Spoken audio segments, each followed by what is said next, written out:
Hello, I'm Dr. Jimmy Gutman. Let's look at an interesting topic today, the immune system. What is the immune system? Well, there's so many definitions, but let's look at a real simple one. Think of your immune system as your body's primary defense system. Now, defense against what? Well, defense from something we call a foreign antigen. Classic examples would be a bacteria, or a fungus, or a virus, or a parasite. All of these are not supposed to be in your body.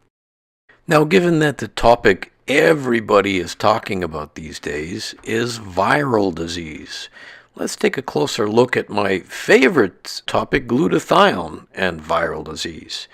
If you go to PubMed, which is the most reliable source of original research, let's get an idea of how many publications have been posted there on this very subject. If you enter the key terms glutathione and virus into the search engine, you're going to get back somewhere around 3,500 different articles. And of course, it's important to know how many of these have looked at humans. If you add the filter human to that, you're coming up with almost 2,000 articles on this topic. That's a lot of research. So how does this all work? Well, let me give you a little course on the immune system. And for all the doctors out there, please forgive me. We're going to do this in 90 seconds. You ready? So today's subject is going to be me. You all know how I love to visit with you and be out there with you. And I'm hugging you and I'm shaking hands with you. And once in a while, someone is going to leave a little glob of viral particles on my finger. You see it there, that green thing at the end of the arrow. So now I'm carrying this virus. It's on my finger.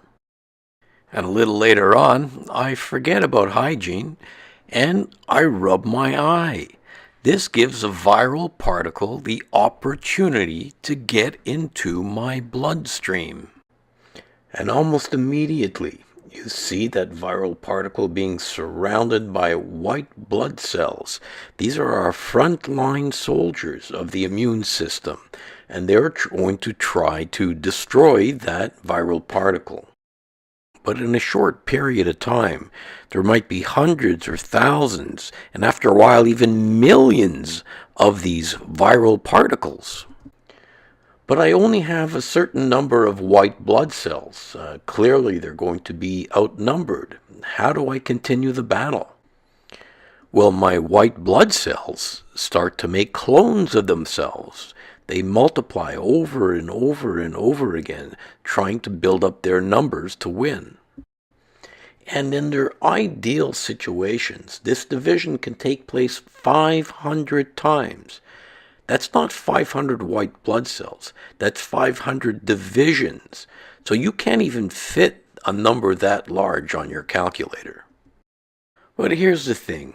When glutathione levels begin to fall, this process starts to slow down.